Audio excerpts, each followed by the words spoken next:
नमस्कार साथियों, मैं विवेक द्विकृति आपका अपना यूट्यूब चैनल जेएसएससी भाषा तैयारी में स्वागत करता हूं।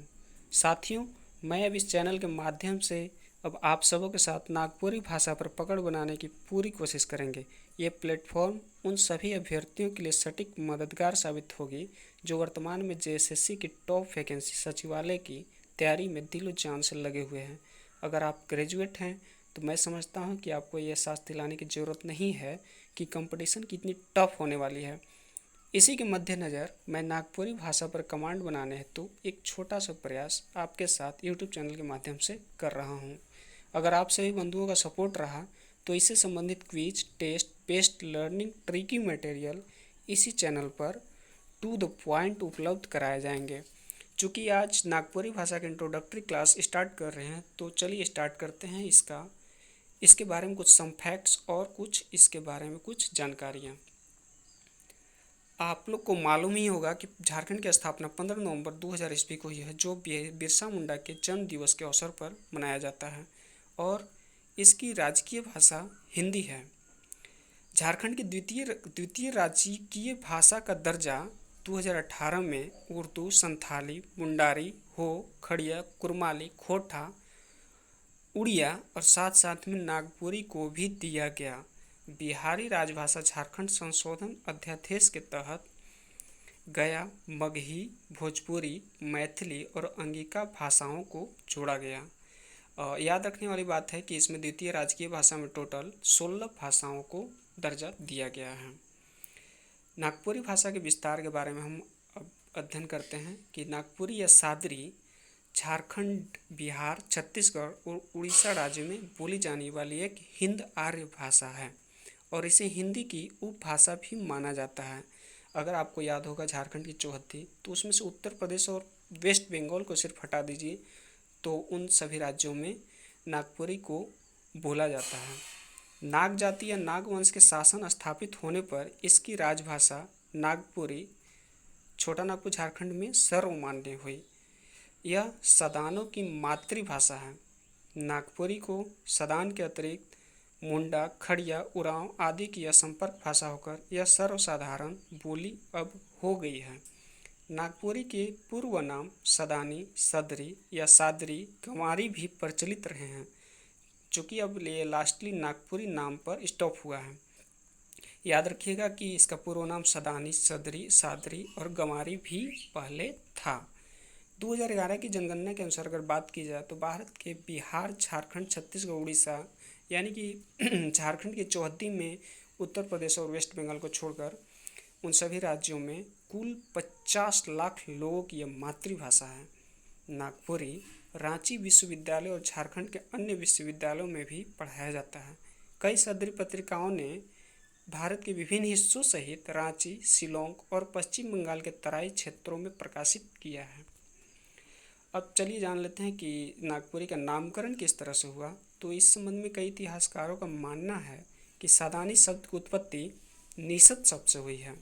याद रखिएगा, इसकी उत्पत्ति किस शब्द से हुई है? तो निषद शब्द से हुई है। ये ऑप्शनल एग्जाम के लिए बहुत ही इम्पोर्टेंट पॉइंट है। इस क्षेत्र में नागवंशी राजाओं के शासन के कारण इस भाषा का नाम नागपुरी हुआ। अब चलिए जान लेते हैं कि इसका भौगोलिक विस्तार क्या है, थोड़ा डीप में। नागपुरी भारत में मुख्य रूप से झारखंड के चतरा, लातेहार, पलामू, लोहरदगा, गुमला, रांची, खूंटी, सिमडेगा यानी कि टोटल 8 जिलों में झारखंड के 8 जिलों में नागपुरी भाषा को बोली जाती है तथा छत्तीसगढ़ में जशपुर, सरगुजा और बलरामपुर यानी कि 3 जिले में बोली जाती है और बिहार के औरंगाबाद और बिहार के सुंदरगढ़ जिला में भी नागपुरी भाषा को बोला जाता है। अब चलिए जान लेते हैं कि नागपुरी भाषा के विकास किस तरह से हुआ। पूर्व में नागपुरी कविताएं लिखने में देवनागरी या कैथी लिपि का प्रयोग किया जाता था। याद रखिएगा कि पहले देवनागरी या कैथी लिपि का प्रयोग किया जाता था इसे लिखने में, चूँकि अब वर्तमान में अब आमतौर पर देवनागरी लिपि में नागपुरी भाषा को लिखी जाती है। नागपुरी भाषा के विकास से संबंधित देखिए, सबसे पहले फादर पीटर शांति नौरंगी ने सबसे पहले सवाल उठाया कि यह कहाँ से आई और ये छोटा नागपुर की आर्यभीन बोलियों के मध्य में कैसे पड़ी और कब आए। तो इस संबंध में नागपुरी के प्रथम व्याकरण, इस कहने का मतलब नागपुरी के प्रथम ज्ञाता रेव E.H.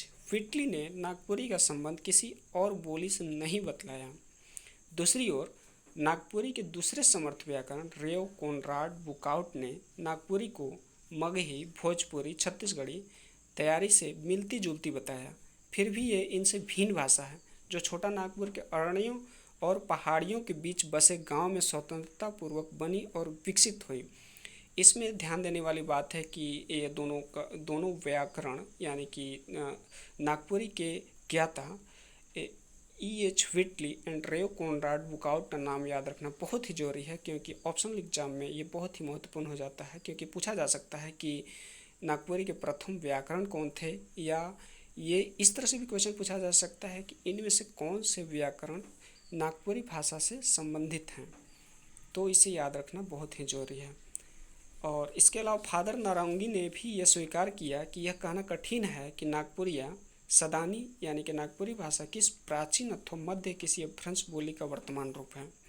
इस भाषा के सर्वनामों और क्रियाओं के कोई कोई रूप दूरवर्ती राजस्थानी और नेपाली रूपों से मिलते हैं। कितने रूप तो बांग्ला और उड़िया, कहने का मतलब कि जो झारखंड के जो चौहद्दी के अंतर्गत जो हैं, जो बोली जाने वाली भाषाएं हैं, उन्हीं से मेल खा जाते हैं। नागपुरी भाषा के प्रख्यात विद्वान प्रोफेसर केसरी कुमार ने भी कहा है कि मगही और मैथिली की तरह नागपुरी भी मागधी भ्रंश से प्रसूत और उन्हीं की तरह एक निश्चित बोली है जो बिहारी के अंतर्गत आती है। डॉक्टर सुनीति कुमारी के अनुसार मागधी प्रसूत भाषाओं के प्राचीन सामग्री के आधार पर भाषाविदों ने यह निष्कर्ष निकाला है कि पूर्ववर्ती मागधी भ्रंश के सभी स्थानीय रूपों मगही, मैथिली, भोजपुरी, बांग्ला, उड़िया और असमिया ने 8वीं शताब्दी से 11वीं शताब्दी तक न्यूनाधिक मात्रा में स्वतंत्रता रूप से अपनी आवश्यकताओं को पूरा कर लिया होगा। यह किस शताब्दी से संपन्न हुआ, इसके संबंध में निश्चित रूप से कुछ कहा जाना संभव नहीं है, और जस्ट यही स्थिति नागपुरी के लिए भी कह सकते हैं। अब चलिए जान लेते हैं कि नागपुरी साहित्य का विकास किस तरह से हुआ। नागपुरी भाषा में काव्य की रचना 17वीं शताब्दी में शुरू हुई। नागवंशी राजाओं और रामगढ़ के राजाओं के शासनकाल के दौरान नागपुरी को देवनागरी और कैथी लिपि में इसकी कविताओं को लिखी गई।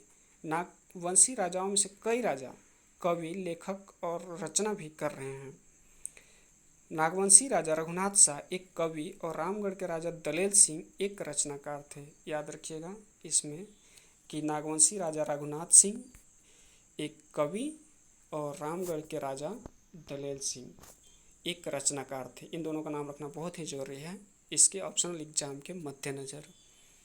और इन सभी का नाम भी याद कर लीजिएगा कि हनुमान सिंह, जय गोविंद मिश्र, बरजूराम, महाकवि घासीराम और दास माली नागपुरी के रचनाकार रहे हैं। क्योंकि कई सवाल बताया, पहले ये भी बताया कि पूछा जाता है कि इनमें से कौन से साहित्यकार जो हैं या कौन से व्याकरण नागपुरी भाषा से संबंधित हैं, तो इसे याद रखना बहुत ही जरूरी है।